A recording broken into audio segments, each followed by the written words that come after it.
বিসমিল্লাহির রহমানির রহিম। পরম করুণাময় ও অসীম দয়ালু আল্লাহর নামে শুরু।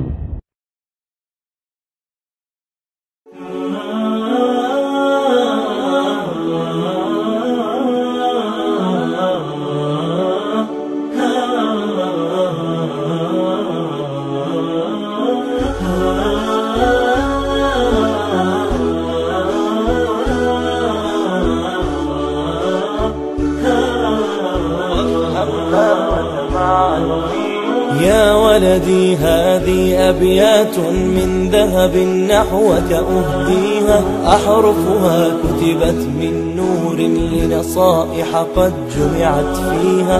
يا ولدي هذه أبيات من ذهب نحوك أهديها، أحرفها كتبت من نور لنصائح قد جمعت فيها. اسمعها يرعاك الله، افهمها وتمعن فيها. اقرأ قرآنك وارق به واعمل بمعانيه ورتل، واحفظه تنل خيرا جما وتؤول حياتك للأفضل. اقرأ قرآنك وارق به. السلام عليكم ورحمة الله وبركاته. إن الحمد لله نحمده ونستعينه ونستغفره ونعوذ بالله من شرور أنفسنا ومن سيئات أعمالنا.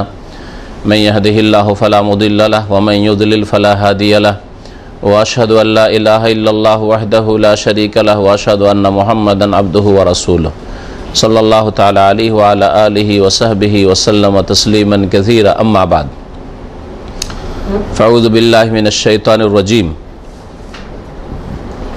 بسم الله الرحمن الرحيم. اقرأ باسم ربك الذي خلق، خلق الإنسان من علق، اقرأ وربك الأكرم الذي علم بالقلم علم الإنسان ما لم يعلم.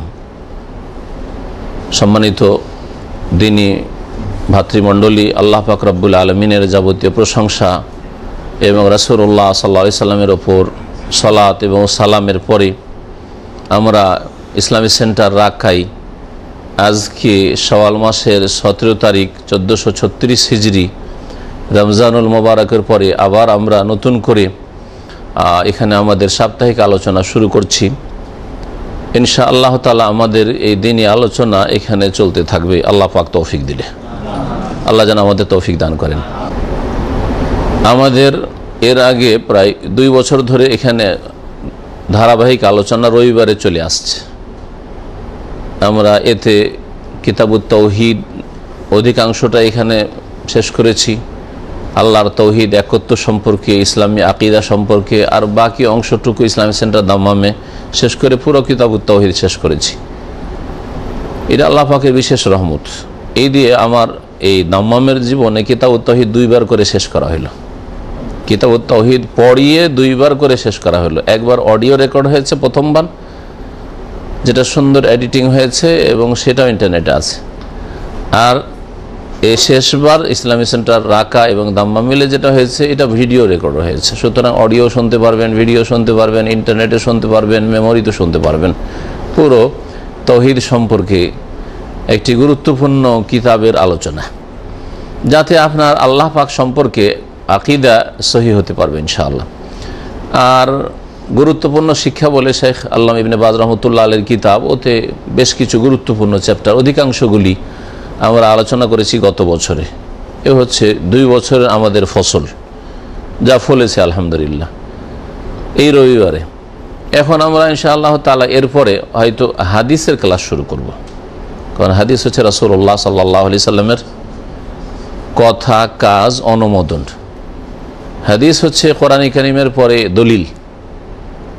সুতরাং আমাদের দেশে যে অন্ধত্ব আছে ধর্মের ক্ষেত্রে, অন্ধ হয়ে মানে, বড়দেরকে, হুজুরদেরকে, আলেমদেরকে অন্ধ হয়ে মানে, অন্ধ হয়ে মানতে গিয়ে অনেক সময় ভুল কথা বললেও মানে, কারণ কিছুই জানে না বেচারা, জনসাধারণ কিছুই জানে না, যেদিকে তাড়ায় ওই দিকে যায়। তো এইরকম হচ্ছে আমাদের ধর্মীয় অবস্থা। তো এইরকম অবস্থায় থাকলে নাজাত পাওয়া যাবে না। আপনারও আল্লাহ পাক বিবেক দিয়েছেন, জ্ঞান বুদ্ধি দিয়েছেন, স্মৃতিশক্তি দিয়েছেন, জ্ঞান অর্জন করার শক্তি দিয়েছেন, এলেম শেখার হুকুমও দিয়েছেন এবং শক্তিও দিয়েছেন, পড়ার হুকুমও দিয়েছেন এবং পড়ার আল্লাহ শক্তি সামর্থ্যও দিয়েছেন। সুতরাং আপনাকে আপনার লেখাপড়া সম্পর্কে আল্লাহ পাক জিজ্ঞেস করবেন যে আপনি লেখাপড়া করেছেন না করেননি।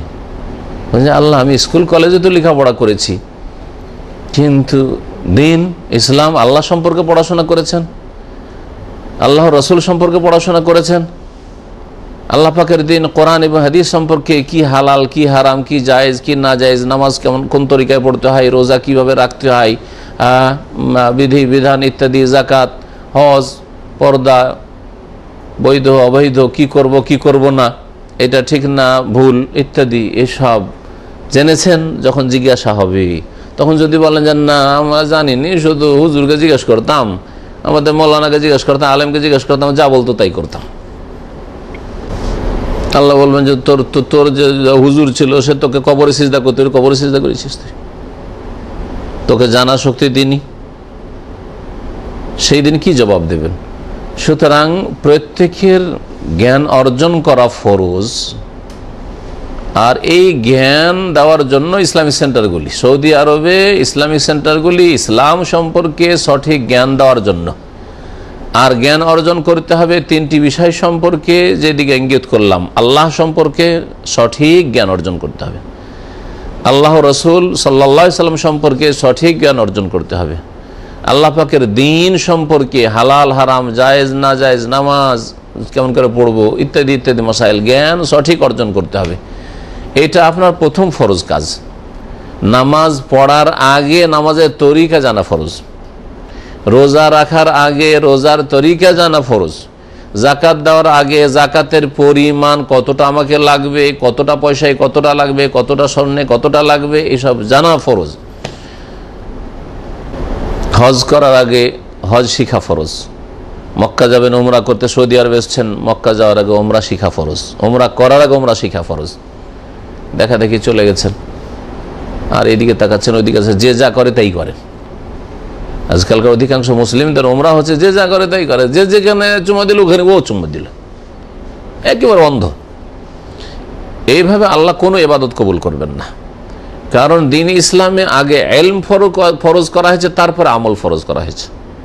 এলেম মানে জ্ঞান অর্জন করা, হ্যাঁ, আর আমল মানে কর্ম করা। আমল মানে কর্ম করা, আমেল, এই জন্য লেবারকে আমেল বলছে, ভিসাতে বলছে না। তো আমলের আগে এলম শিখতে হবে। কোরআনে কারীমের প্রথম আয়াত কি নাজিল হয়েছে বলেন দেখি?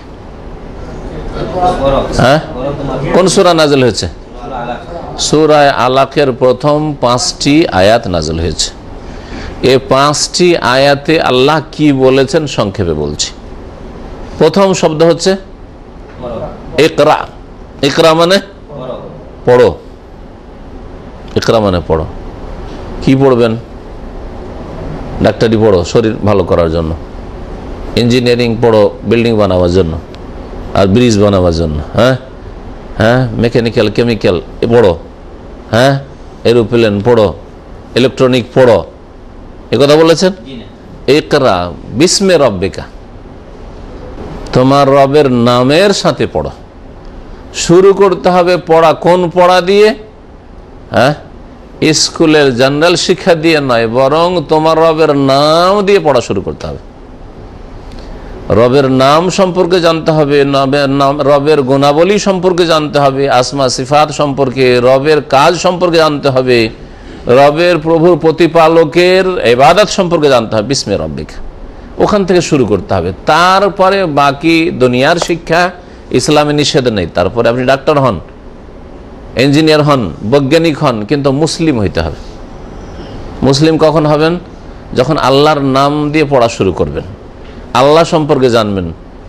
মুসলিম বাপ মা আর ডাক্তার হলেন কিন্তু আল্লাহ সম্পর্কে জানেন না, রাসূল সম্পর্কে জানেন না, ইসলাম সম্পর্কে জানেন না, তো আপনার এই মুসলিম ঘরের ডাক্তার হয়ে ইসলামের কোনো উপকার নেই, আর মুসলিম জাতির কোনো উপকার নেই, কোনো উপকার নেই, কোনো লাভ হয় না এরকম মুসলিম দিয়ে। কিন্তু যদি রবের নাম দিয়ে পড়াশোনা শুরু করেন তাহলে আপনিও লাভবান দুনিয়া আখেরাতে, ইহকাল পরকালে, আর আপনার ইসলামও উপকৃত হবে, আপনার দ্বারা শক্তিশালী হবে, আর আপনার মুসলিম জাতীয় উপকৃত হবে, আপনার দেশবাসীও উপকৃত হবে। কারণ আপনি কারো ক্ষতি করবেন না, কারণ রবের নাম দিয়ে পড়া শুরু করেছেন, আল্লাহর নাম দিয়ে যখন পড়াশোনা শুরু করেছেন তো কোনো ব্যক্তিরও ক্ষতি করবেন না, জাতিরও ক্ষতি করবেন না, দেশেরও ক্ষতি করবেন না, নাশকতামূলক কাজ করবেন না আপনি, কারণ আল্লাহর নামের সাথে পড়া শুরু করেছেন। ইকরা বিস্মে রব্বিকা, তোমার রবের নামের সাথে পড়া শুরু করো। ইকরা বিস্মে রব্বিক আল্লাযী খালাক, যিনি কি করেছেন? সৃষ্টি করেছেন। যিনি সৃষ্টি করেছেন তার নামের সাথে পড়া শুরু করতে হবে। আমাদের কেউ 5টা টাকা দিল, ওর শুকরিয়া আদায় করে। এখন যে খেতে দিল 1 রিয়ালের একটা কুরুসান স্যান্ডউইচ ধরেন, অথবা গাওয়া দিল, তাকে বললাম যে ধন্যবাদ, ঠিক না? খুব ভালো করে বলতে পারলে জাযাকাল্লাহ খাইর, ভালো করে যদি নাও বলতে পারেন নিজের ভাষায় বলেন, ধন্যবাদ বললেন, শুকরিয়া বললেন, ওর চাইতে ভালো একটু শুকরিয়া, না হয় থ্যাংক ইউ, যে যেটা জানেন বললেন। 1 রিয়ালের একটা পেয়ে তো আল্লাহ রাব্বুল যিনি সৃষ্টি করেছেন তার কতটা শুকরিয়া দেওয়া উচিত? কি শুকরিয়া আদায় করছেন তার? ইকরা বিস্মে রব্বিকাল্লাযী খালাক, যিনি সৃষ্টি করেছেন তার নামের সাথে পড়া শুরু করো। ইকরা একবার আল্লাহ বললেন কিনা? খালাকাল ইনসানা মিন আলাক, মানুষকে আল্লাহ সৃষ্টি করেছেন কোত্থেকে? মিন আলাক, জমাট বাঁধা রক্ত থেকে। মানুষকে স্মরণ করিয়ে দিচ্ছেন যে মানুষ যখন গায়ে শক্তি হয়ে যাবে তখন কিছুই মনে করো না কাউকে, আর আল্লাহকেও পরোয়া করো না, রসুলকেও পরোয়া করো না, তোমার দিন ইসলামকেও পরোয়া করো না। কেন? হুঁশ নেই যে কি ছিলে তুমি? ওই নোংরা ঘৃণিত পানি, আর সেটা 40 দিন থাকার পরে জমাট বাঁধা রক্ত হয়েছিল মায়ের পেটে, ওইটাই না তুমি ছিলে? আল্লাহ স্মরণ করে, খালাকাল ইনসানা মিন আলাক, ওই তো সেই ব্যক্তি তুমি যে আজকে থেকে তোমার বয়স যদি 20 বছর হয় তো 20 বছর আগে মায়ের পেটে প্রথম 40 দিন পরে ওই বীর্য থেকে তোমার অবস্থা কি হয়েছিল? আলাক হয়েছিল, জমাট বাঁধা রক্ত হয়েছিল, রক্ত হয়েছিল। খালাকাল ইনসানা মিন আলাক। ইকরা, আবার বলছেন ইকরা পড়ো, রব্বুকাল আকরাম, আবার শুনে রাখো তোমার প্রতিপালক তিনি অধিক সম্মানিত, অধিক দাতা। আকরাম করিম থেকে ইসিম তাফজিল এসেগা আকরাম। 2 বার ইকরা বললেন না? 2 বার পড়ার তাগিদ আল্লাহ তাগিদ করছেন, পড়ো। ইকরা রব্বুকাল আকরাম আল্লাযী আল্লামা বিল কলম, যে আল্লাহ তোমাকে শিখিয়েছেন হে মানুষ, বিল কলম, কলম দ্বারা, কলম দ্বারা। ইকরা রব্বুকাল আকরাম আল্লাযী আল্লামা, যিনি আল্লামা, আল্লামা মানে শিক্ষা দিয়েছেন, তালিম দিয়েছেন। আল্লামা ইউআল্লিমু তালিমান, যিনি তালিম দিয়েছেন, শিখিয়েছেন। শিক্ষা কে দিয়েছেন? শিক্ষা মানে তো ইলম, তাই না? ইলম, আল্লামা ইলম থেকে, যিনি ইলম দান করেছেন, মানুষকে জ্ঞান অর্জনের শক্তি দিয়েছেন, আল্লামা। 3 নম্বর হলো না? পড়ার কথা 2 বার হইল, আর তারপরে ইলমের কথা 1 বার হলো, 3 বার হইল। লেখাপড়ার কথা হচ্ছে বিল কালাম, কলম দ্বারা শিখিয়েছেন। 4 নম্বরে গনে রাখেন, কলম দ্বারা শিখিয়েছেন মানুষকে জ্ঞানী হওয়ার জন্য। দুনিয়ার জ্ঞানী হন, দিনের জ্ঞানী হন, ইসলাম সম্পর্কে জ্ঞানী হন, আর দুনিয়া সম্পর্কে জ্ঞানী হন, কলম ব্যবহার করতে হবে। লেখাপড়া করে যাই চিরসুখী হয় সেই, তাই না? ছোটকালে পড়েছি, লেখাপড়া করে যাই গাড়ি ঘোড়া চড়ে সেই। কারণ সব পায়ে হেঁটে, চাষি সব পায়ে হেঁটে চলে, মূর্খরা আর একটু গাড়ি ঘোড়াতে, ঘোড়া গাড়িতে চড়তে পেয়েছে এককালে, তখন কবিতা তৈরি করে লেখাপড়া করে যাই গাড়ি ঘোড়া চড়ে সেই, ঠিক না? জি হ্যাঁ। তো লেখাপড়া, তো লেখাও লাগবে পড়ার সাথে, কলম ব্যবহার করতে হবে। এই জন্য দিন যদি শিখার মতো করে শিখেন তো এরকম হাফেজ সাহেবের মতো বসে থাকলে হবে না। এই যে কলম নিয়ে বসছে, এরকম কলম নিয়ে আর একটা ডায়েরি নিয়ে বসতে হবে, যদি শিখার মতো করে শিখেন তাহলে। আর যদি মনে করেন যে টাইম পাস হচ্ছে, এর মধ্যে যতটা থাকলো মেমোরিতে, আর না হলে গেল, অত জরুরি না, শুনলাম যাচ্ছি, আর যতটা থেকে গেল আলহামদুলিল্লাহ, আর না থাকলেও অসুবিধাটা কি? তাহলে কলমেরও দরকার নেই, খাতারও দরকার নেই, বুঝছেন না? কিন্তু যদি বলেন যে না, যা শুনছি এই মেমোরিতে রাখা সম্ভব নাই, এদিক দিয়ে ঢুকছে ওই দিক দিয়ে বেরিয়ে চলে যাচ্ছে, 80% বেরিয়ে, ওরও বেশি বেরিয়ে যাচ্ছে, আরে 50% যদি আমরা মনে রাখতে পারতাম তো আমরা এই পর্যায়ে থাকতাম না, দুনিয়া সবচেয়ে বড় আল্লামা হয়ে যেত। হ্যাঁ, দুনিয়ার কত বড় যে জ্ঞানী হয়ে যেতাম আল্লাহ, যত পড়া পড়েছি, ঠিক না? তো মানুষ তো রাখতে পারে না আসলে। এই জন্য কলমের ব্যবহার জরুরি। যারা শিখতে চায় তারা কলমের ব্যবহার করবে। আমাদের ইসলামী সেন্টারে অনেক ভাইদেরকে দেখি যে তারা নোট করতে থাকে। আমাদের এক ছাত্র ছিল জয়পুরহাট বাংলাদেশের, আশরাফুল ইসলাম, খুব ভালো করে মনে আছে, ট্যাক্সি ড্রাইভার। আর ট্যাক্সিতেও সবসময় একটা ডায়েরি নিয়ে থাকতো, ডায়েরি আর কলম নিয়ে থাকতো। পুরনো মসজিদে ছিল যে গার্ডেন, আমাদের যে এখন নতুন মসজিদ হয়েছে, ইসলামী সেন্টার হয়েছে এখানে, ওই মসজিদে প্রায় জোহর নামাজ পড়তো। আর সারাদিন ওই যে গাড়িতে শুনে শুনে শুনে যতগুলি প্রশ্ন হয়তো সব নোট করে নিয়ে আসতো। আর আসার পরে মসজিদ থেকে বেরোচ্ছি, মসজিদের গেটে দাঁড়িয়ে যেত, আমাকে ধরে নিত, দাঁড়িয়ে দাঁড়িয়ে ওর প্রশ্নের উত্তর দেওয়া, নোট করতে, দাঁড়িয়ে দাঁড়িয়ে 5 মিনিট যা পেলো ওতে নোট করতে, এইরকম টাইম পেত না। আর সপ্তাহে 1-2 হয়তো ক্লাস আসতো, ওতে যা নোট করতো, কোনো কিছু ছাড়তো না, এইরকম নোট করতো। তো মাশাআল্লাহ ওই ছেলেটির মাধ্যমে এলাকাতে অনেক লোক হেদায়েত হয়েছে। বর্তমানে রাজশাহী টাউনে বাড়ি করেছে। আমাদের তরিকুল ইসলামের ভগ্নিপতি, চেনেন? অনেকে চেনে, মাশাআল্লাহ, যুবক ছেলে। কথা হচ্ছে যে যদি কলম ব্যবহার করেন, খাতা ব্যবহার করেন, তাহলে এলম বৃদ্ধি পাবে।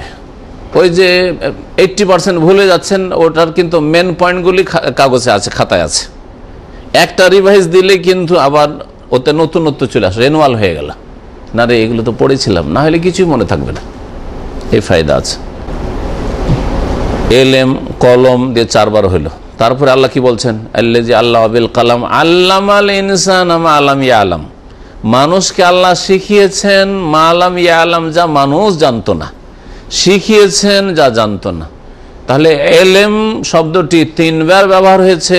হ্যাঁ, আল্লামা 2 বার, ইয়ালাম আলাম ইয়ালাম, কলম 1 বার ব্যবহার হয়েছে, ইকরা 2 বার ব্যবহার হয়েছে, 6 বার। এই 5টি আয়াত ইসলামের প্রথম আয়াত, নবী সাল্লাল্লাহু আলাইহি ওয়াসাল্লামের উপর কোরআনে কারীমের প্রথম আয়াত নাযিল হচ্ছে 6 বার করে লেখা পড়ার জন্য। এলেম শিখো, পড়ো, কলম ব্যবহার করো, এই কথাগুলি 6 বার করে বলেছে। আপনার মা বাবা যদি 2 বার বলে যে তুই যখন দেশে আসবি অমুক জিনিসটা সৌদি আরব থেকে নিয়ে আসবি, কত গুরুত্ব আপনার কাছে? মা বাবা যদি বলে, তাদের দুজনে একজন কেউ বলে, তাহলে মা বাবাকেও যিনি সৃষ্টি করেছেন আর আপনাকে আমাকে যিনি সৃষ্টি করেছেন আল্লাহ রাব্বুল আলামিন, তিনি তার নিজের জন্য না, আপনাকে মা বাবা নিয়ে আসতে বলছে, হয়তো নিজে ব্যবহার করবে নিজের প্রয়োজনে। কিন্তু আল্লাহ রাব্বুল নিজের প্রয়োজনে আপনাকে এলেম শিখতে বলেন নাই। আল্লাহ রাব্বুল আলামিন আপনাকে কলম ব্যবহার করতে তার গরজে বলেন নাই। আল্লাহ রাব্বুল আলামিন ইকরা পড়ো, এই কথা তার নিজের গরজে বলেন নাই, আপনার আমার গরজে বলেছেন, আমাদের কল্যাণের জন্য বলেছেন। এ হচ্ছে বিদ্যা অর্জনের গুরুত্ব, বিশেষ করে দ্বীন ইসলাম রবের সাথে, আল্লাহর সাথে সম্পর্ক মজবুত করে, সেই শিক্ষার প্রয়োজনীয়তা। ইকরা বিসমে রব্বিকা, মানে তুমি পড়াশোনা করো কিন্তু রবের সাথে সম্পর্ক যেন থাকে, আল্লাহর সাথে সম্পর্ক রেখে। নাস্তিক হয়ে পড়া করে লাভ নাই, বেদিন হয়ে ধর্মনিরপেক্ষতায় বিশ্বাসী হয়ে পড়ে লাভ নেই, পরকাল সম্পর্কে উদাসীন হয়ে পড়াশোনা করে লাভ নেই। এদের দ্বারা কি ফায়দা হবে? কোনো ফায়দা নেই। এরা নিজেদের খাসের, এরা ক্ষতিগ্রস্ত, নিজেদেরও ক্ষতি করছে, অন্যরও ক্ষতি করছে। যে নিজেরই ক্ষতি করে তো অন্যর ক্ষতি করতেই পারে, নিজেই ক্ষতিগ্রস্ত। সুতরাং এই আয়াতগুলি যে বললাম, এই জন্য বললাম যে শিখেন কিছু। আল্লাহ রাব্বুল আলামিন সৌদি আরবে অনেক সুযোগ দিয়েছেন, দেশে অনেক ব্যস্ততা, আর ব্যস্ততা যদি না থাকে, কেউ যদি বেকার হয়ে বসে থাকেন, কিছু কাজ কামও নাই, তারপরেও শিখার সুযোগ নেই। শিখবো কার কাছে? পরিবেশও নাই। শিখাবে কে? আর জেনুইন কথা শিখাবে কে? হ্যাঁ, নির্ভেজাল কথা কে শিখাবে? সহি কথা কে শিখাবে? পাওয়া যাবে না, পাওয়া যাবে না। একটা বক্তাকে যদি ডাকতে হয় তো এতদিন আগে কন্ট্যাক্ট করতে হবে, তারপরে আসবে মাত্র একটা দিন রাত্রে আসবে, আর 2-4 ঘন্টা বলে দিয়ে চলে যাবে, ব্যাস। হ্যাঁ, হাট বাজার মেলার মতো করে খেয়ে দিয়ে যা নেওয়ার তা নিয়ে চলে যাবে। আপনাদের কাছে 1 পয়সা নেবে না। ইসলামী সেন্টারগুলি 1 পয়সা আপনাদের কাছ থেকে নেবে না, ফ্রি আপনাদেরকে শিক্ষা দেবে, শুধু আল্লাহর সন্তুষ্টির স্বার্থে। আর সৌদি আরবে এসেছেন এখান থেকে পয়সা নিয়ে যাওয়ার সাথে সাথে যাতে করে আল্লাহ সম্পর্কে কিছু জ্ঞান নিয়ে যেতে পারেন, রসুল সম্পর্কে কিছু এলেম নিয়ে যেতে পারেন, আল্লাহর দিন সম্পর্কে, কোরআন এবং হাদিস সম্পর্কে, ওহী সম্পর্কে কিছু জ্ঞান নিয়ে যেতে পারেন, যাতে করে গিয়ে আপনি খাঁটি মুসলিম হয়ে থাকতে পারেন। ওতে একটা ভাগ যারা সহযোগিতা করেছেন ইসলামিক সেন্টারগুলিতে তারা পেতে থাকবে এই আশা নিয়ে, তাদের ওই ফায়দা। আর কাল কিয়ামতে যাতে জবাব দিতে পারেন, যদি আল্লাহ জিজ্ঞেস করেন, আর অবশ্যই জিজ্ঞেস করবেন যে তোমাদের দেশে এসে 10-10 বছর 20 বছর চাকরি করে গেছে প্রবাসীরা, আর এখান থেকে অনেক রিয়াল নিয়ে গেছে, তাদের সম্পর্কে তোমাদের কি করণীয় ছিল, দায়িত্ব কি ছিল, তাদেরকে ইসলাম সম্পর্কে জানিয়েছিলে, তাওহীদ কি জিনিস, আল্লাহর একত্ব কি জিনিস, শিরিক কি জিনিস, সুন্নত কি জিনিস, বিদআত কি জিনিস, হালাল কি জিনিস, হারাম কি জিনিস, হ্যাঁ জানিয়েছিলে কি? আল্লাহ সম্পর্কে কি বিশ্বাস করবো, রাসূল সম্পর্কে কি বিশ্বাস করবে, সব জানিয়েছিলে কি জানাওনি? না বেনামাজি হয়ে এসেছিলে, বেনামাজি করে ফিরিয়ে দিয়েছিলে? কবর মাজার পূজা মগজে করে নিয়ে এসেছিল, আবার ওই কবর মাজার সহই ফিরিয়ে দিয়েছিলে? আল্লাহ পাক জিজ্ঞেস করবেন এদেরকে। এই জবাব যাতে করে দিতে পারেন, এই চিন্তা চেতনা নিয়ে ইসলামী সেন্টারগুলি সৌদি আরবে খোলা হয়েছে। কালু মাযিরাতান ইলা রাব্বিকুম ওয়া লাআল্লাহুম ইয়াত্তাকুন। দাউদ আলাইহিস সালামের যুগে যখন হিল্লা করে মাছ ধরলো একদল, শনিবারের দিন খুব মাছ আসে, আল্লাহ পরীক্ষা ফেলে দিল, ওই জাতিকে ধ্বংস করবে, আল্লাহ জাতিকে পরীক্ষা ফেলে দিল।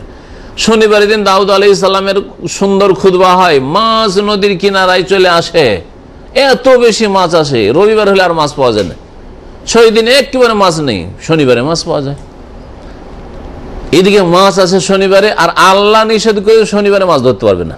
লা তাদু ফিস সাবতে, শনিবারের দিন বাড়াবাড়ি করবে না, খবরদার। শনিবারের দিন তোমরাও খুতবা শুনছো, আর আল্লাহর মখলুক এই মাছও খুতবা শুনছে, খবরদার মাছ ধরবে না। আল্লাহ মানা করে দিলেন। লোভ সামলাইতে পারি, এত মাছ, আর তারপরের দিন মাছ পাওয়া যায় না, তো কি করবো? একদল একটু হিল্লা করলো। হিল্লা মানে বাঁকা রাস্তা খোঁজা। আমাদের দেশের লোকেরা ধর্মের ক্ষেত্রে হিল্লা করে, জাকাত হালাল হবে না, এটা এতিমের ছেলেকে দিয়ে দিব, আর দেওয়ার পর ওর কাছ থেকে কেড়ে নেবো, এই তুই দিয়ে দে, লাখ লাখ টাকা দিয়ে মাদ্রাসাতে আবার খাবো, এবার হারাম হিল্লা করে। তো একই ওই দাউদ আলাইহিস সালামের যুগে ইহুদিরা বনি ইসরাঈলা হিল্লা করেছিল, আর এরা এরকম করে হিল্লা করে খায়। ওদের উপর যদি আল্লাহর আযাব হয়ে থাকে, এদের উপর দুনিয়ার আযাব না হলে আখিরাতের আযাব আসবে। তো ওরা করলো কি, যে ঠিক আছে মাছ তো ধরতে পারবো না, কারণ আল্লাহ তো নিষেধ করেছেন, কিন্তু ঘেরে তো রাখতে পারবো, ধরবো না, মাছ থাক ওখানেই থাক, কিন্তু বাঁধ দিয়ে ঘিরে দেবো। শনিবারের দিন বাঁধ দিয়ে ঘিরে দিল, মারলাম না তো মাছ, ধরলাম শনিবারে, বলছে আমরা তো ধরিনি, রবিবারের দিন সকালবেলা ধরবো, রবিবারের দিন মাছ ধরতে। এই হিল্লা শুরু করলো। একদল এই কাজ শুরু করলো, আর একদল বললো যে আদা খাবি স্বাদ পাবি, আমরা মাছ ধরবো না, এরকম হিল্লার কাজ করবো না, এরকম বাঁধ দিব না, তোদের সাথে শরীক হবো না, আমরা এইসব কাজে একমত নয়, কিন্তু তোরা আদা খাবি স্বাদ পাবি, তোরাকে কিছু বলবো না। বুঝলেন না? বোবা শয়তান। আমরা অন্যায়ের বিরুদ্ধে বলবো না, চুপ, আমরা নিজে ঠিক আছি, অসুবিধা কি, তোরা এগুলো করবি, পাপ করবি, আল্লাহর আযাব আসবে, আদা খাবি স্বাদ পাবি। একদল এরকম নীরব, আর একদল বলল না, নীরব থাকা যাবে না, এরা অন্যায় কাজ করছে, আল্লাহ নিষেধ করেছেন, আর এরা শনিবারে এরকম করে বেঁধে বাঁধ দিয়ে রেখে দিবে, আর রবিবারে ধরবি, তো মাছ তো ধরাই হইলো, তো ধরাই হইলো, তো এই তো হারাম, আল্লাহর আযাব চলে আসবে দেশে, আল্লাহর গজব চলে আসবে দেশে। তখন ওরা মানা করা শুরু করলো যে না না, এই কাজ করতে দেবো না, বাঁধ দিয়ে রাখতে দেবো না। তখন এই নীরব বোবা শয়তান দল বলল যে লিমা তাইজুনা কওমান আল্লাহু মুহলিকুহুম আও মুআযযিবুহুম আযাবান শাদীদা, এই জাতিকে আবার উপদেশ দেওয়ার কি আছে? হয় আল্লাহ এদেরকে কি করবেন, ধ্বংস করে দেবেন, আল্লাহু মুহলিকুহুম আও মুআযযিবুহুম আযাবান শাদীদা, অথবা কঠোর শাস্তি দিবেন, ধ্বংস করে মেরেই দিবেন, অথবা এমন শাস্তি দেবেন যে শিক্ষা পেয়ে যাবে, বাকি জীবনটা বাঁচলেও খোড়া হয়ে থাকবে, আর কত রকমের রোগে বালা মুসিবতে থাকবে।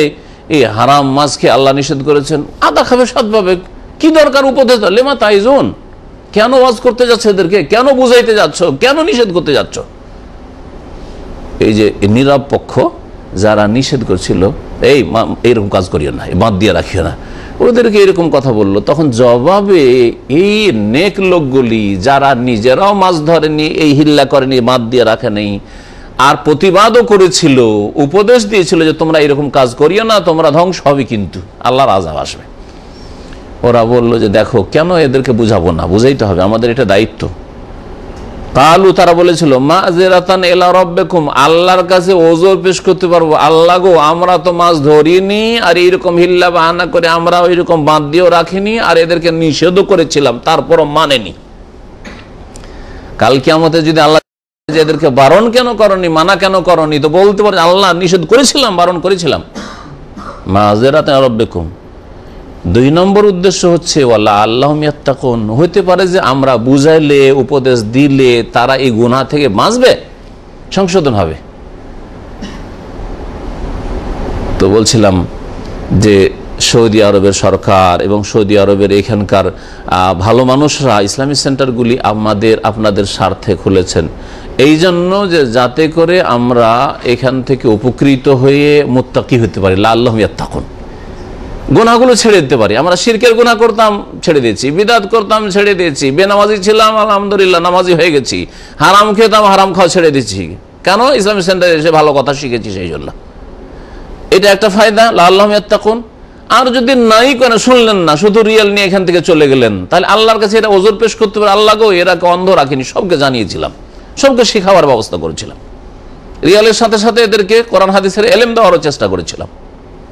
এরা বলতে পারবে, কিয়ামতের দিন তখন লাজবাব হয়ে যাবেন, আর আল্লাহর কাছে বড় আসামি হবেন, জাহান্নামে যেতে হবে। আল্লাহ পাক শিখার সুযোগ দিয়েছেন, এখানে শিখুন।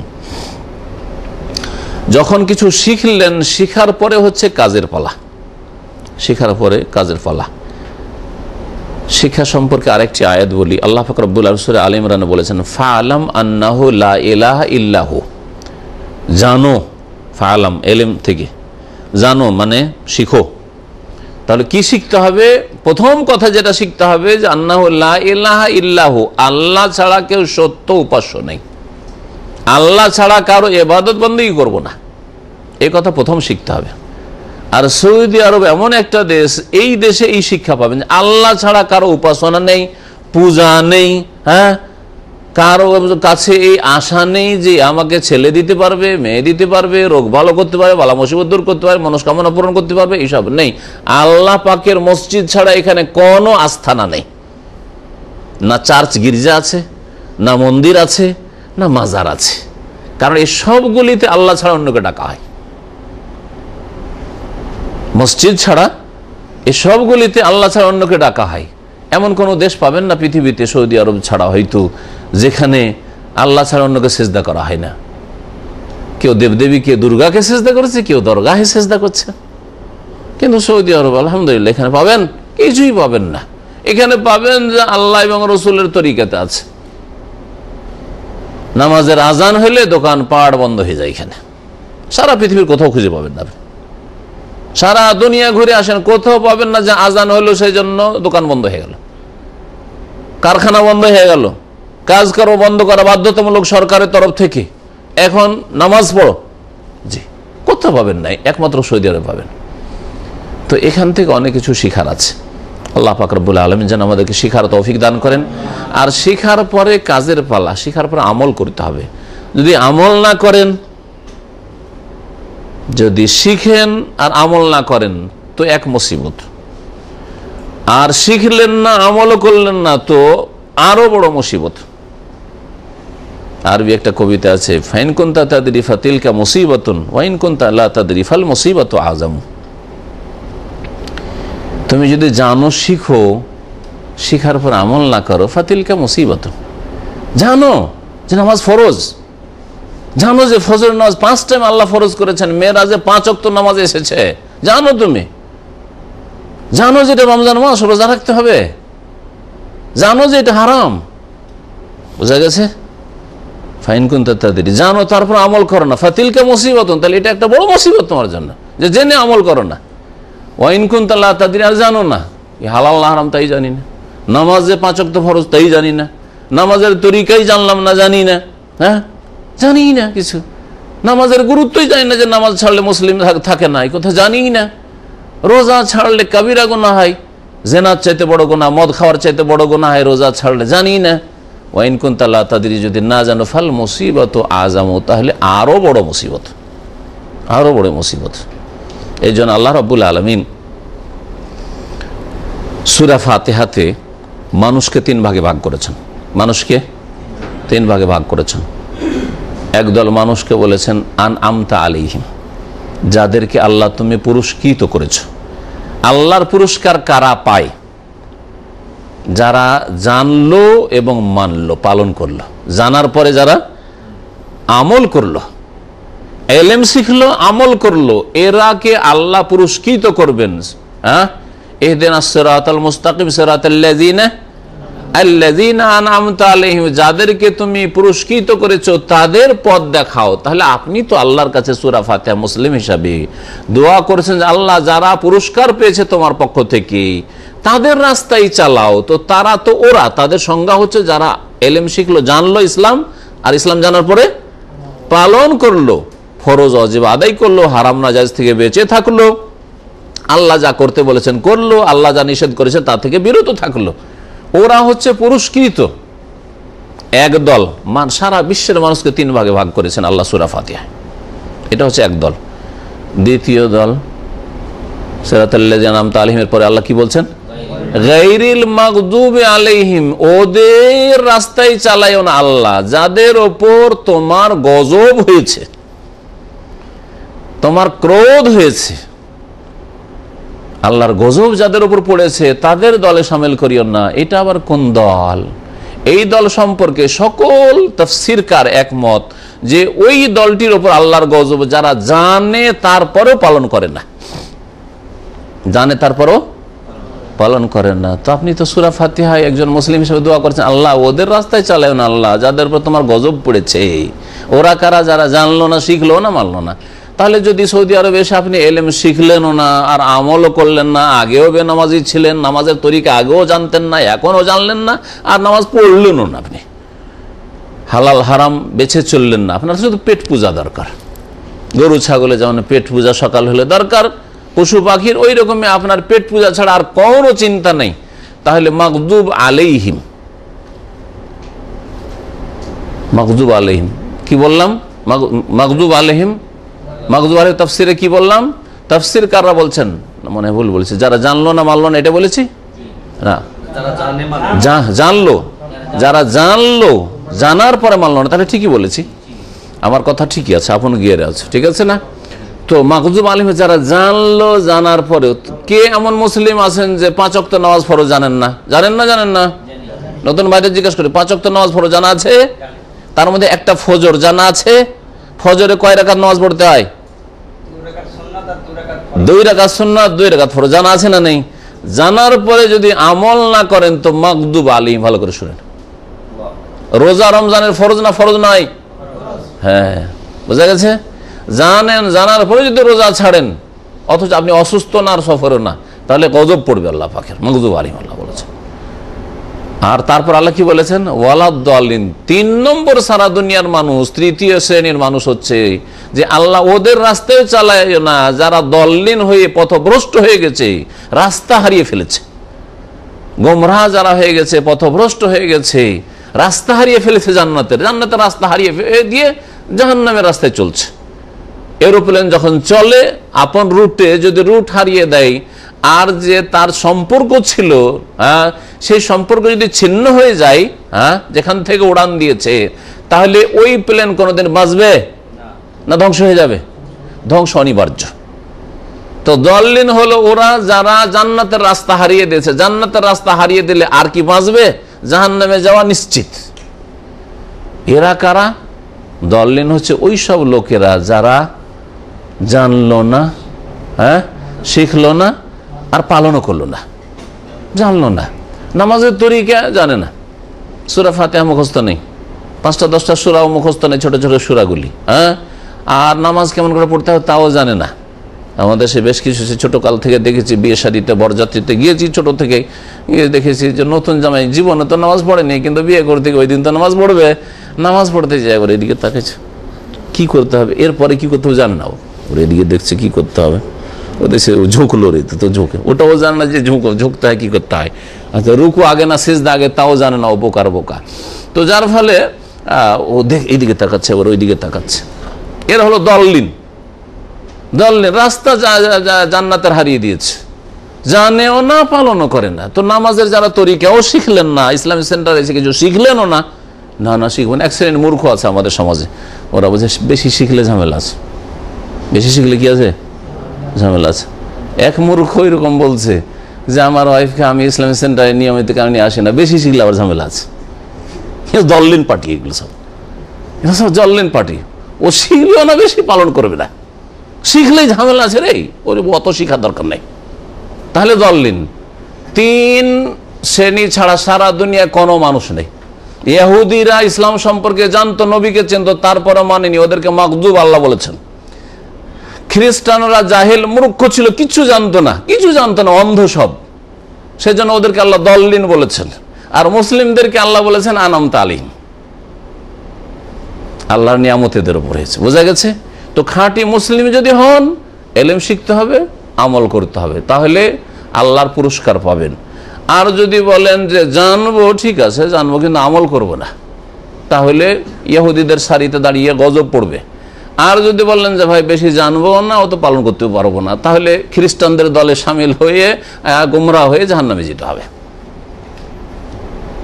আশা করি আজকে এতটুকু আলোচনায় যথেষ্ট, যে জানার গুরুত্ব সম্পর্কে এবং মানার গুরুত্ব সম্পর্কে অন্তর থেকে মানবেন আর পালন করার চেষ্টা করবেন। আপনি আমি যদি আমার দুনিয়ার গরজ থেকে ডিউটি, যেমন ডেলি সকালে ডিউটি যাচ্ছেন, ঠিক না, ডিউটি যাওয়ার জন্য ফজর পর ঘুমান না, ফজরের সাথে সাথে উঠে ডিউটি যেতে হয়, যেতে হয়, আর ঘুমার সুযোগ হয় না। তো ফজরের সময় ডিউটির জন্য প্রস্তুতি নিয়ে উঠতে হয়। যারা সকলে ডিউটির জন্য ওঠে সবাই কি নামাজ পড়ে? হ্যাঁ, সবাই তার পড়ে না। যারা নামাজি তারা নামাজটা পড়ে, নামাজ পড়ার জন্য উঠে, নামাজ পড়লো, তারপর ডিউটি চলে গেল, ঠিক কিনা? কিন্তু যারা নামাজ পড়ে না তারাও জাগে কি জাগে না? কিসের জন্য জাগে? ডিউটি করার জন্য জাগে। আচ্ছা, কোনোদিন ডিউটি মিস হয়েছে? অনেকের এখান থেকে 20-30 কিলোমিটার দূরে ডিউটি থাকে, দাম্মাম খোবারে আর সেকেন্ড ইন্ডাস্ট্রিয়াল সিটিতে, আবকি করে এখান থেকে 30 কিলোমিটার দূরে ডিউটি করে তারা। হ্যাঁ, ওদের কোনোদিন ডিউটি মিস হয়? বাস ছুটে যে জাগা, বাস জাগা, কারণ জানে যে বাস যদি ছুটে যায় আমাকে এখান থেকে 30 রিয়াল ভাড়া দিয়ে যেতে হবে, 30টা রিয়াল লস, বেতন হয়তো পাবো 15টা রিয়াল, আর একদিন যাওয়াতে লেগে যাবে 30 রিয়াল, ঠিক না? ওই চিন্তা আছে, যার ফলে কোনোদিন ওর বাস মিস হয় না, ডিউটি মিস হয় না। হয় দুনিয়ার মাত্র 500 থেকে 1000 টাকা বা 1500 টাকা, 1500 রিয়ালের জন্য কখনো ডিউটি মিস হয় না। আর দুনিয়া আখেরাতের সার্বিক কল্যাণের জন্য ফজরের নামাজ, সেটা গোটা মাসে 30 দিনে 5 দিন পড়ার তৌফিক হয় না। তো কেমন মুসলিম বলেন? আর কতটুকু আপনি নিজের কল্যাণ চান? 1000-1500 টাকা তো আপনি চান, ওর জন্য তো মরিয়া, কিন্তু দুনিয়া আখেরাতের কল্যাণ আপনি চান না, শান্তি চান না। অথচ প্রিয় নবী মুহাম্মদ রাসূলুল্লাহ সাল্লাল্লাহু আলাইহি ওয়াসাল্লাম ফজরের নামাজ সম্পর্কে বলেছেন, মান সাল্লা সুবহা ফাহুয়া ফি জিম্মাতিল্লাহ, কেউ যদি ফজরের নামাজ পড়ে নেয় তো সে আল্লাহর হেফাজতে থাকে। সারাদিন কাজ করবেন কলকারখানায়, আল্লাহ হেফাজত করবে। মাঠে ঘাটে কাজ করবেন, আল্লাহ হেফাজত করবেন। হ্যাঁ, গাড়ি চালাবেন, অ্যাক্সিডেন্ট দুর্ঘটনা বালা মুসিবত থেকে আল্লাহ হেফাজত করবেন ফজর নামাজ পড়ে গেলে। এটা নবীর হাদিস, এটা কোনো মিথ্যা কথা নয়, বানাওয়াট কথা নেই। ফজর নামাজ পড়ে কেউ যদি কাজ শুরু করে, ফাহুয়া ফি জিম্মাতিল্লাহ, আল্লাহর জিম্মায় থাকলো। আল্লাহর জিম্মা কখন নষ্ট হবে? ফজর নামাজ পড়ে গিয়ে কাজ করতে গিয়ে যদি আবার কোন হারাম পাপ করা শুরু করেন, তখন আল্লাহ জিম্মা টেনে নেবেন। ওই হাদিসের শেষ অংশ রয়েছে। সুতরাং আবার আল্লাহর জিম্মাকে তোমরা নিজে থেকে নষ্ট করে দিন না। উদাহরণস্বরূপ, আপনি ফজর নামাজ ঠিকই পড়েছেন, কিন্তু ডিউটিতে গিয়ে ফাঁকিবাজি করছেন, হারাম কাজ করছেন, বেতন নিচ্ছেন আর ফাঁকিবাজি করছেন। ডিউটিতে গিয়ে আপনি চুরি করছেন, পেয়েছেন চুরি করার সুযোগ, কারো মোবাইল চুরি করার সুযোগ, মোবাইল চুরি, ক্যাশ থেকে চুরি করার সুযোগ, ক্যাশ থেকে চুরি। তাহলে আল্লাহ কি করে জিম্মেদারি নেবেন? আল্লাহ দায়িত্ব নেবেন না। ফজর নামাজ পড়েও আপনি হেফাজত পাবেন না, কারণ আপনি নিজে আল্লাহর হেফাজতকে নষ্ট করেছেন। আপনি আল্লাহর হেফাজত আপনি চান না। সারাদিনটা ভালোভাবে চলেন আর ফজর নামাজ পড়ে বেরোন, আল্লাহ পাক হেফাজত করবে। নবী সাল্লাল্লাহু আলাইহি ওয়াসাল্লামের হাদিস। নবী সাল্লাল্লাহু আলাইহি ওয়াসাল্লাম ফজর নামাজের ফজিলত বা ফায়দা সম্পর্কে আর 1-2টি হাদিস বলি। নবী সাল্লাল্লাহু আলাইহি ওয়াসাল্লাম বলছেন, মান সাল্লাল বারাদাইনে দাখালাল জান্নাহ, কেউ যদি আসরের আর ফজরের নামাজ পড়তে পারে, হ্যাঁ, তাহলে জান্নাতে দাখিল হবে, জান্নাতে যাবে। তাহলে জান্নাত যাওয়ার উপায় হচ্ছে আসর আর ফজর পড়া। কারণ আসর ফজর যে পড়তে পারে সে জোহর কখনো ছাড়বে না। আসরের সময় একটু ঘুম আসে, খেয়ে দে, আর ফজরের সময় তো ঘুম আসে, বুঝতেই পারেন, এমন ঘুম আসে যে হুঁশ দিশাই থাকে না। এই দুই নামাজ যে পড়ে নিতে পারবে সে মাগরিব এশা কখনো ছাড়বে না, জোহরও কখনো ছাড়বে না। নবী সাল্লাল্লাহু আলাইহি ওয়াসাল্লাম ইয়ালে জান্নার আরেকটি হাদিসে, এগুলো সব সহিহ মুসলিমের হাদিস বা বুখারী হাদিস, বিভিন্ন হাদিসে রয়েছে, এগুলো সহিহ হাদিস। কখনো জাহান্নামে যাবে না ওই লোকেরা মান সাল্লা কাবলা তুলুই শামস কাবলা গুরুবে, যারা সূর্য ওঠার আগের নামাজ পড়বে, মানে সূর্য ওঠার আগের নামাজ ফজর নামাজ পড়বে, ওয়া কাবলা গুরুবে সূর্য ডুবার আগের নামাজ যে পড়বে, মানে আসরের নামাজ যারা পড়বে। তা আসরের নামাজ যে পড়বে, তাহলে সন্ধ্যা হয়ে আসছে, আপনি আল্লাহকে ডাকলেন, ছাড়লেন না, আপনি এই নামাজ ছাড়লেন, গুরুত্বপূর্ণ নামাজ ছাড়লেন না। গাফিলতির সময় হাট বাজার কর্নেওয়ালারা থাকে, সন্ধ্যাবেলা বাজার করে, আর যারা ঘুমায় দুপুরবেলা খেয়ে দিয়ে তারা ঘুমিয়ে থাকে গাফিলতির সময়, এই নামাজ যদি আপনি না ছাড়েন, এই নামাজ যদি আপনি পড়েন, আর ফজর নামাজে ঘুম চেপে থাকে ওই নামাজ যদি আপনি পড়তে পারেন জামাতে, তাহলে কখনো জাহান্নামে আল্লাহ দেবেন না। শুনলেন কয়টা হাদিস শুনেলাম? তিনটা শুনেলাম ফজর সম্পর্কে। আর একটি হাদিস বলছেন, নবী সাল্লাল্লাহু আলাইহি ওয়াসাল্লাম বলছেন, কেউ যদি মান সাল্লাল ইশা ফি জামাতিন, কেউ যদি এশার নামাজ জামাতে পড়ে, তাহলে সে অর্ধেক রাত তাহাজ্জুদ পড়ার নেকি পাবে, কান্নামা কামা নিসফাল লাইলি, তাহলে সে অর্ধেক রাত তাহাজ্জুদ পড়ার নেকি পেল। তো রাত তো যদি 10 ঘন্টার হয়, তাহলে 5 ঘন্টা তাহাজ্জুদের নেকি পেলেন এশার নামাজ জামাতে পড়লে। কিন্তু সাল্লাল ইশা ফি জামাতিন, ঘরে নামাজ পড়লে হবে না, জামাতে নামাজ পড়ে। জামাতে নামাজ পড়া ওয়াজিব, ফরজ, জরুরি। সুতরাং শখ করে আপনি কখনো ওই রকমের ওজর না থাকলে, শরীয়তে ওজর না থাকলে ঘরে নামাজ পড়বেন না। মহিলাদের মতো মসজিদ আছে, 2-4-5 মিনিটের মধ্যে মসজিদ যেতে পারবেন, 7 মিনিটে মসজিদ যেতে পারবেন, মসজিদে যান, পদে পদে আপনি নেকি পাবেন, গুনাহ মাফ হবে, মর্যাদা উঁচা হবে। ফজরের নামাজ যদি জামাতে পড়েন, ওমান সাল্লাল ফাজরা ফি জামাতিন, আর কেউ যদি ফজরের নামাজ জামাতে পড়তে পারে, তো ওর ফজিলত ফাকান্নামা কামাল লাইলা কুল্লাহু, তাহলে সেই ব্যক্তি যেন সারা রাত তাহাজ্জুদ পড়লো, এশা পড়ে শুয়ে গেল জামাতে, আর ফজর পড়ে আবার কাজে চলে গেল, সারা রাত তাহাজ্জুদের নেকি পেল। বেনিফিট দেখেন কত বড় বোনাস আল্লাহ পাক রব্বুল আলামিন দিয়েছেন। সুতরাং এই কয়েকটা হাদিস যে বললাম, গুরুত্ব সহকারে মনে রাখার চেষ্টা করবেন, আমল করার চেষ্টা করবেন। ফজর নামাজ যদি পড়েন আল্লাহ হেফাজত করবেন, ফজর নামাজ পড়লে আল্লাহ জাহান্নামে দেবেন না, ফজর নামাজ পড়লে আল্লাহ জান্নাত দেবেন। ফজরের নামাজ যদি পড়েন জামাতে, তাহলে সারা রাত তাহাজ্জুদের সওয়াব পাবেন। এখানে আমার আলোচনা শেষ করছি। আল্লাহ পাক রব্বুল আলামিন যেন আমাদেরকে কোরআনে ওয়া হাদিসের জ্ঞান অর্জনের তৌফিক দান করেন। আল্লাহ রব্বুল আলামিন আমাদেরকে নবীর তরিকায় চলার জন্য তৌফিক দান করেন। আল্লাহ রব্বুল আলামিন আমাদেরকে ফরজ ওয়াজিব আদায় করার জন্য তৌফিক দান করেন। সুন্নাত মুস্তাহাবের গুরুত্ব দেওয়ার জন্য তৌফিক দান করেন। হারাম নাজায়েজ অপছন্দনীয় থেকে সমস্ত গুনাহ থেকে বেঁচে থাকার জন্য তৌফিক দান করেন। আল্লাহ রব্বুল আলামিন আমাদের নেক আমল কবুল করেন, ভুল ভ্রান্তি আল্লাহ যেন মাফ করেন, আমাদের সকলকে জান্নাতুল ফিরদৌস যেন দান করেন। আল্লাহ পাক আমাদের রিজিকে যেন বরকত দান করেন। যেসব ভাইরা নতুন নতুন এসেছেন, আল্লাহ পাক তাদের রিজিকে যেন বরকত দান করেন। বিশেষ করে আল্লাহ পাক তাদেরকে ধৈর্য ধরার যেন তৌফিক দান করেন। আল্লাহ রাব্বুল আলামিন তাদের যেন এখানে এর জীবনকে বরকতময় করেন। আল্লাহ রাব্বুল আলামিন যেন আমাদের প্রত্যেকটি কথা, কাজে আর রুজিতে আল্লাহ পাক যেন বরকত দান করেন। ওয়া সাল্লাল্লাহু আলা নবিয়িনা মুহাম্মদ ওয়া আলা আলিহি ওয়া সাহবিহি আজমাইন। نور على مر الزمان تألقا وأضاء للدنيا طريقا مشرقا وهدى من الرحمن يهدينا به للصالحات وللمكارم والتقى. نور على مر الزمان تألقا وأضاء للدنيا طريقا مشرقا وهدى من الرحمن يهدينا به للصالحات وللمكارم والتقى.